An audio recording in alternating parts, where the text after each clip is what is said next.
All right, buckle up, everybody, because today we're diving deep into cybersecurity, specifically privilege escalation on Windows systems. We've got some awesome material to guide us today from cybersecurity expert Bert Blevins to kind of set the stage. Think of it like this. Someone breaks into your house, right? But instead of just taking off with the TV, they decide to take over your whole home network. That's kind of what privilege escalation is like in the digital world. Yeah, it really is. And it's probably more common than a lot of people realize. Hopefully by the end of this deep dive, you'll understand exactly how privilege escalation works, what makes it so dangerous, and most importantly, some things you can actually do to protect yourself. Okay, so let's break it down a little bit. When we say privilege escalation, what exactly are we talking about? So it is a bit technical, but it's not too hard to explain. Basically, it means an attacker is exploiting a weakness in a system to get more access than they're supposed to have. You know, every user on a Windows system has a certain level of access. Some users, like administrators, have more privileges than others. So if an attacker finds like a vulnerability or something, they can essentially trick the system into giving them those admin privileges. Exactly. And once they have those elevated permissions, they can do a lot of damage. They could install malware on your system, they could steal your data, even change system settings without you knowing. It's kind of like if you gave a stranger the keys to your car and your house and your bank account. Yeah, that's definitely not a good thought. So how do these attackers even find these vulnerabilities in the first place? What kind of weak points are they looking for? One big thing is flaws in the operating system itself. It's like a crack in the foundation of your house. It creates a weak point for the attackers to get in. Another common problem is when user permissions aren't set up right, kind of like leaving a window unlocked. Makes it way easier to break in. Right, so it sounds like keeping your system updated and making sure it's configured properly is like really important. But what about all the software we use every day? Does that play a role in privilege escalation too? Oh, absolutely. Outdated software or stuff you haven't patched is a huge risk, like not updating your home security system. You're leaving yourself wide open to all these known threats. Attackers love to target known vulnerabilities, especially in like really popular software. That makes sense. So basically, if you're not keeping up with updates, you're basically giving these attackers a free pass to exploit your system. Very much.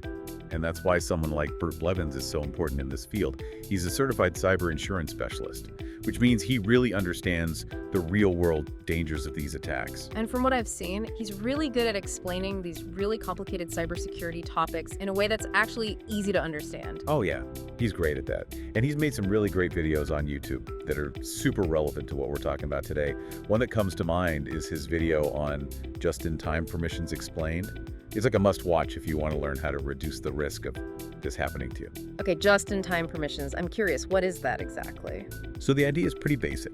You only give users access to what they need, and only when they actually need it. So instead of just giving someone permanent access to something, you give them like a temporary access token. Right. That expires after a certain amount of time. Ah, I see. So it's kind of like when you give a contractor a temporary key to your house while they're doing some work, and then once they're finished, the key doesn't work anymore. Yeah, exactly. It's a much safer way to do things because it limits the time that someone has to exploit that access. I like that. Seems like a smart and pretty easy way to reduce risk.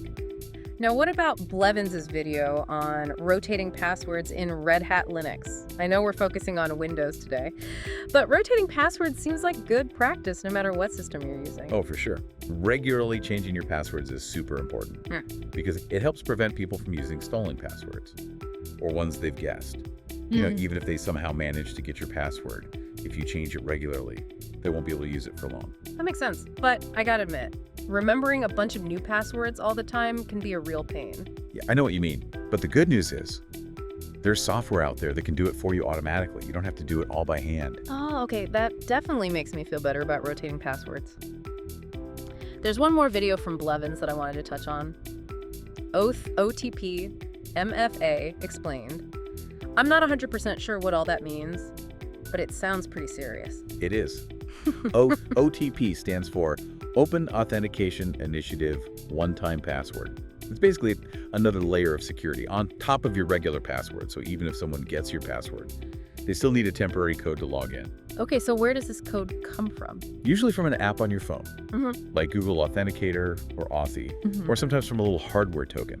That makes it way harder for someone to steal the code, even if they try to phish you or something. So it's like having a second lock on your front door. Even if they pick the first one, they still can't get in without the second key. Exactly. And it's really effective for making your accounts more secure. So we've talked about just-in-time permissions and multi-factor authentication and how those can add layers of protection. Right, yeah. And that idea of layering is super important because there's no single thing that's going to be completely foolproof. Right, that makes sense. So besides those, what are some other practical things people can do to protect themselves from privilege escalation? What really stood out to you from Blevins' advice? Well, one thing he really stresses is keeping your system updated. And that means all your software too. Those patches and updates, they come out for a reason. A lot of times they're fixing those vulnerabilities that we were just talking about. Right, like patching up those cracks in the foundation. Exactly. Got to close those gaps before someone can take advantage of them. Another big thing Blevins talks about is this idea of least privilege. Now remind me what that is again. Basically, it means only giving users and apps the absolute minimum level of access they need to do their job. Don't just give out administrator privileges to everyone unless they absolutely need it. Don't give the intern the master key. Exactly. And the last thing Blevins mentions is that you got to be on the lookout for anything suspicious happening on your devices, like login attempts from weird places or files changing that you weren't expecting, anything that seems out of the ordinary. So basically, a little healthy paranoia is a good thing. Pretty much. It's always better to be safe than sorry. Yeah. If something feels off, it probably is. One thing I like about Blevins is that he doesn't just talk in technical terms. He explains things in a way that makes sense for everyday life. Yeah, he's really good at that. And that's important because this stuff can be pretty intimidating if you're not familiar with it. Yeah, he's definitely helped us understand it better today. I feel a lot more prepared to deal with this kind of thing now. That's great. Remember, knowledge is power when it comes to cybersecurity. The more you know about the threats out there, the better you can protect yourself. Absolutely.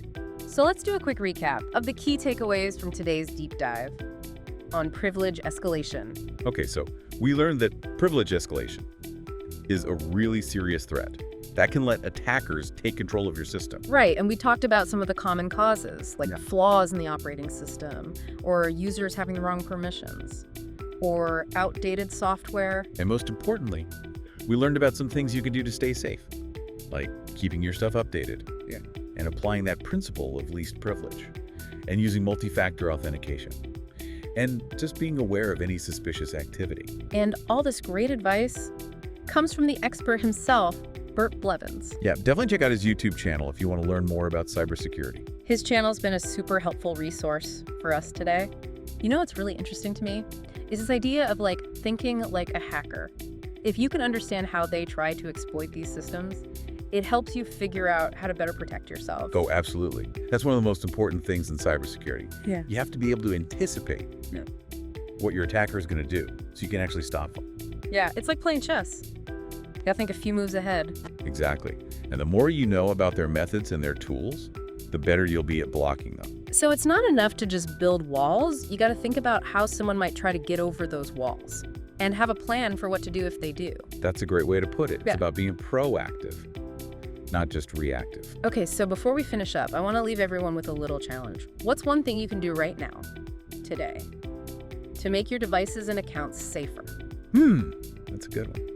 It could be something simple, like turning on two-factor authentication for your email or social media, or maybe finally installing that update you've been putting off. Every little bit helps. For sure. And for anyone who wants to go even deeper, definitely check out Bert Blevins' YouTube channel. Yeah, he's got tons of great info on all things cybersecurity. Well, that about wraps it up for today. We learned about what privilege escalation is, how attackers use it, and most importantly, how to protect yourself from it. And remember, knowledge is power, especially when it comes to online security. Stay safe out there, everyone. And until next time, happy deep diving.